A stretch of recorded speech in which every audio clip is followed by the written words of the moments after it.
अस्सलाम वालेकुम दोस्तों, खुशामदीद। कैसे हैं आप लोग? उम्मीद है कि अच्छी होंगे। आज एक बार फिर हम लोग मिलते हैं 14 नंबर चैप्टर में। कितने में? 14 नंबर चैप्टर में हम आज पढ़ेंगे चैप्टर नंबर 14 मेहदी अफादी। ये भी मकतूब है मौलवी सैयद मकबूल अहमद समदानी के। इसमें भी खत लिखा है। किसने लिखा है? मेहदी अफादी ने लिखा। किसको लिखा है? मौलवी सैयद मकबूल अहमद समदानी के नाम। यानी इसमें भी खत लिखा, यानी एक के बाद एक आपको मकतूब पढ़ने को मिल रहा है, तो आप बहुत अच्छे से मकतूब में प्रैक्टिस हो जाएगी आपको अगर आप रेगुलर क्लास ले रहे। और अगर आप नए हो तो चैनल को सब्सक्राइब करो, बेल आइकन दबाओ, हर दिन वीडियो पढ़ो फ्री में। ठीक है, हम पढ़ते हैं मेहदी अफादी।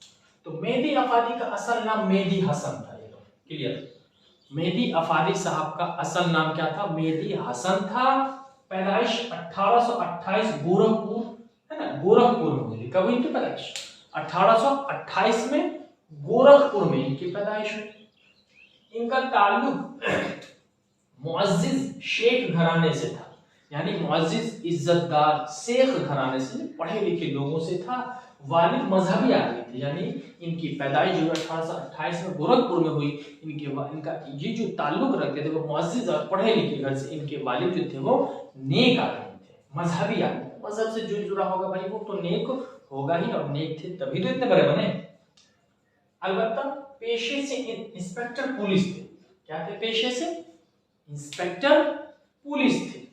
इब्तिदाई तालीम घर पे हासिल। एक बार आप याद रखोगे कि जिन लोगों की इब्तिदाई तालीम घर पर हुई है वो जरूर महान बने, बड़े बने। तो इनकी इब्तिदाई तालीम कहाँ हुई? इब्तिदाई तालीम इनकी घर पर हुई थी। अंग्रेजी और फारसी में महारत हासिल थी। किनमें? दो सब्जेक्ट में महारत हासिल हुई। अंग्रेजी और फारसी में इन्होंने महारत हासिल कर ली थी, दो सब्जेक्ट में। यानी इब्तिदाई तालीम घर पे हासिल की, अब अंग्रेजी और फारसी में महारत हासिल कर ली। यानी अंग्रेजी और फारसी जो थी ना उनमें ये बहुत बड़ी पुख्तगी आ गई, पूरा का पूरा अच्छी से। इनकी 3 शादियां हुई, ये इत्तेफाक है दोस्तों। इनकी 3 शादियां हुई। शादी तो इत्तेफाक से होती है, और इनकी खुशनसीबी थी जो 3 शादियों का मौका मिला है 3 बार दूल्हा बनने का। तो इनकी कितनी शादी हुई? मेहदी अफादी की कितनी शादियां हुई? 3 शादियां हुई। तीसरी बेगम अजीमुन्निशा, इनकी तीसरी बेगम का नाम, 3 शादियां हुई, तीसरी बेगम का नाम अजीमुन्निशा है, जो बेगम मेहदी के नाम से मशहूर हुई। तो सवाल होगा कि शहबाज की कौन सी, मेहदी अफादी की बीवी जो थी वो बेगम मेहदी से जो मशहूर, उनका क्या नाम था? तो उनका नाम था अजीमुन्निसा, जो कि आगे चलकर बेगम मेहदी के नाम से मशहूर हो गई। कॉन्सेप्ट क्लियर है? अब कह रहा है मेहदी की नजर हुस्न और इश्क पर रहती थी। हमेशा इनकी नजर हुस्न और इश्क पर रहती थी, और इसी वजह से शायद इनको एक तजाद का भी शिकार होना पड़ा था। लोगों ने इनके ऊपर एक अंशल गलत ये लगाया था एलिगेशन। तो मेहदी अफादी की नजर हुस्न और इश्क पर रहती थी। किस पर? हुस्न व इश्क पर, खूबसूरती पर। एक मजमून बउनवान फलसफा हुस्न यूनानियों की नुक्ता नजर, यानी एक मजमून लिखा उन्होंने। क्या नाम था उसका? ये बउनवाने फलसफा हुस्न यूनानियों के नुक्ता नजर किया, एक मजमून लिख करके।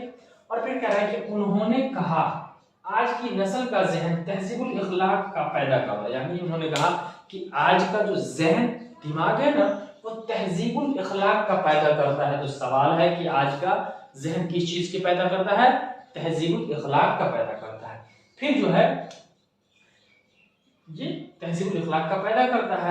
और इस चैप्टर में इनकी हालात जिंदगी में पैदाइश का डेट तो दिया गया, लेकिन वफात का ताल्लुक कहीं नहीं है, वफात के बारे में नहीं दिया गया। तो हम समझेंगे कि ये इनका ताल्लुक जो है वो वफात तो पर मतलब हो चुके हैं, इतना जिंदगी तो मिलते नहीं किसी को।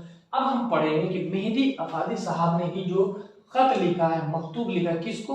मौलवी सैयद मकबूल अहमद समदानी के नाम लिखा है। ये दोस्त होते हैं, दोस्तों को खत लिखा। तो ये अच्छे से समझ में आ गया होगा आपको। अब हम पढ़ते हैं, थोड़ा सा उसके लिए किताब का सहारा लेना पड़ेगा।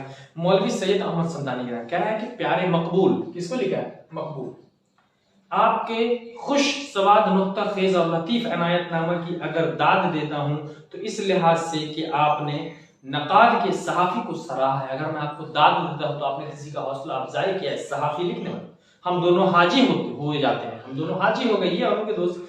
लेकिन सच ये है कि आपके दायरे नजर में होना भी अदबी हैसियत का, मेरी काविशों का अगर वह दरअसल लायक एतराफ हो, एक ऐसा कीमती सीला है। यानी कह रहा है कि आपके दायरा का, लेकिन सच ही है कि आपके दायरा का नुक्ता नजर होना भी अदबी हैसियत, आपसे मिलना भी एक अदबी मिलान होगा, जिससे दुनिया का बड़े से बड़ा मुसन्निफ भी मुस्तफा नहीं होगा, यकीन नहीं करेगा। मैं तो सिर्फ हाशिए नशीनों में हूँ भाई। याद अय्याम कह रहा है कि पुरानी बात, याद अय्याम यानी गुजरी हुई दिनों की बातें आपने मेरे दिल पर चोट लगाई है, जो जवानी गुजर चुकी है उसकी बात कह रहा है। अब वह पहला सा जोबन कहाँ, वह कसा और रख रखाव का, यानी पहला सी जवानी, पहले सा जोबन, कसकसा और रख रखाव कहाँ। जैसे हम लोग जवान है तो हम लोगों के जिस्म और बूढ़ों के जिस्म में फर्क है। उसी में एक शेर कहा है कि आग थे इब्तिदाई इश्क में हम, क्या थे, आग थे इब्तिदाई इश्क में हम, हो गए खाक इंतहाई है। यानी शुरुआती की मोहब्बत में बड़ा जोश होता है, जुनून होता है, वो स्टाइल होता है, आप समझ रहे हो ना शुरुआती में कैसा होता है, शर्ट को लहरा के चलना वो था, लेकिन हो गए खाक इंतहाई है, खाक हो गए, जो आग बनेगा वो खाक तो होना ही है। इस शेर से कहा है कि पिछली तस्वीर का एक खाका रहा है जिसे मुश्किल से पहचानिएगा, दूर बैठे और किस्से सुनाए कीजिएगा। और ये बात है कि बुढ़ापे में पुरसितारों की कमी नहीं, हाँ आज बूढ़ा हो चुका हूं, आज भी चाहने वालों की कमी नहीं है, बहुत पुरसितारे हैं। इससे खुश हुआ, कैसा फर्क मुरत्तब, ये तो बनने वालों की घड़ी हुई इस्लाह है, बुनने वालों की घड़ी हुई इस्लाह है। यानी आज बूढ़ा हो चुका हूँ, चाहने वाले आज भी है, असील मुल्क की एक टांग, मुझे मेरे चाहने वाले वैसा ही पाएंगे जैसा पिछली सदी में जवानी में जैसा मैं था वैसा आज भी हूँ, क्योंकि सोच से लोग बूढ़ा होता है। कुछ खबर है हुस्न इश्क की फितना करी जिसने की थी, वह साये की तरह साथ है, और फतोहात का सिलसिला कार में जिसने फितना लगाया था वो आज भी हमारे साये की तरह पीछे पड़ा हुआ है। आपको पूछनी है कि कौन बुजुर्ग हैं, क्या बताऊं, बड़ी हुई दाढ़ी के साथ पेश के लायक नहीं था, यानी दाढ़ी इतनी बड़ी हो चुकी है, पेश नहीं हो सकता, सामने नहीं आ सकता। अच्छा मेरे परिस्तान का बारे, परियों का स्थान है परिस्तान, यहाँ पड़ी रहती है, हमारी हवेली है और यहाँ पड़ी रहती है। कह रहे कि हमारे परिस्तान आप कब आ रहे हो, आपकी तौफीक को देख ली, लेकिन मुझे 19 के बाद बड़े दिन से पहले जरूर बुलाइएगा, ज़ाब्ता सलाम तो हो जाए, बड़े साहब की ज़ियारत की बाद जरा आपको तफसील दे दूं। यानी ये दोनों अपने जवानी की बात करते हैं कि जब हम जवान थे, शरीर में सेहत में एकदम कुव्वत थी, जुनून था, मोहब्बत करते थे, लेकिन अब हम बूढ़े हो चुके हैं, लेकिन बूढ़े हो चुके हैं और हमारी बीवियों का सिकंजा झंडा गाड़ चुकी है, हम पर एकदम कैद में रखती हैं, और चाहने वाले तो आज भी है, लेकिन हमारे अंदर जुनून नहीं रहा, हमारे अंदर वो जुनून पहले सा जुनून नहीं रहा। ठीक है, चैप्टर समझ में आ गया। अब हम पढ़ेंगे इसको ऑब्जेक्टिव में। मेहदी अफादी कबर कहाँ पैदा हुआ, 1828 में गोरखपुर में पैदा। मेहदी अफादी की कितनी शादियां हुई, 3 शादियां हुई। मेहदी अफादी को उर्दू के अलावा किन जबानों में महारत हासिल थी, वो अंग्रेजी और फारसी में महारत हासिल थी। फिर हम पढ़ते हैं मेहदी अफादी की बेगम का क्या नाम था, वो किस नाम से, तो मेहदी अफादी की बेगम का नाम क्या था, अजीमुन्निसा, वो बेगम मेहदी के नाम से मशहूर हो गई। फिर हम पढ़ेंगे मेहदी अफादी का असल नाम क्या था, तो यहाँ देख लीजिए मेहदी अफादी का असल नाम मेहदी हसन था। Objective clear. इसमें आपका कुछ जो है वो मुहावरा है, तो मैं आपको मुहावरा के ध्यान से आप यहाँ देखो, मुहावरा ज़ेरो ज़बर होना, तबाह बर्बाद हो जाना, आंख दिखाना, डराना, धमकाना, हथेली पर सरसों जमाना, मुश्किल कामों को करना। मैट्रिक में पूछा जाता है, चैप्टर में था, मैंने बता दिया। अल्फाज अज़दाद, अज़दाद यानी जिद, मुतज़ाद उल्टा, तो हम आपको ये भी बता देंगे, टोटल क्लियर करेंगे। जिस्म का उल्टा रूह, जिस्म का उल्टा रूह, दुनिया आखिरत, हक बातिल, गुर्बत अमीरी, नसीब फराज, हुस्न कबह, क्या पढ़ेंगे, हुस्न कबह, ईमान कुफ्र पढ़ेंगे इसको। तो ये आपका अल्फाज मुतज़ाद था, इसको आप नोट कर लोगे।